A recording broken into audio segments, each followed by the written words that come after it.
औज़ुबिल्लाहिमिनश्शैतानिर्रजीम बिस्मिल्लाहिर्रहमानिर्रहीम। प्यारे बच्चों, अस्सलाम वालेकुम।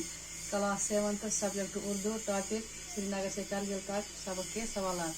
चौथा सवाल, कारगिल किस दरिया के किनारे आबाद है और यहाँ कौन कौन से फल उगते हैं? जवाब हुआ, कारगिल दरिया सूर्य के किनारे आबाद है, यहाँ सेब और खुबानी के फल उगते हैं।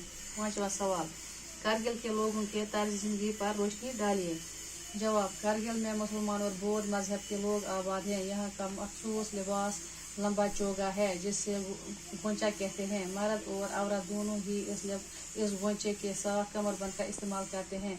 मुल्क के दूसरे हिस्सों के साथ साथ मेल जोल और सकाफती अफराद के तहत नौजवान जदीद यूरोपीय अंदाज के लिबास मसलन पतलून, कोट, जैकेट और जीन्स पहनते हैं, लेकिन फिर भी लोग मजहबी, तहजीबी और सकाफती कदरों का लिहाज रखते हैं। तलाश कीजिए और माने मालूम कीजिए।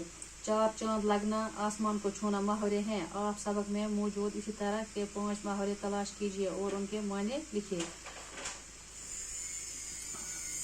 सोने की चरागाह बहुत ही पुरकशिश, सरसब्ज़ व शादाब, हरा भरा और पुरबहार, गुरूब होना, जवाल पजीर होना, अकीदत के फूल, एहतराम का इजहार, बुलंद व बाला, निहायत ऊंचा, ऊंचे कद का। अल्लाह हाफ़िज़।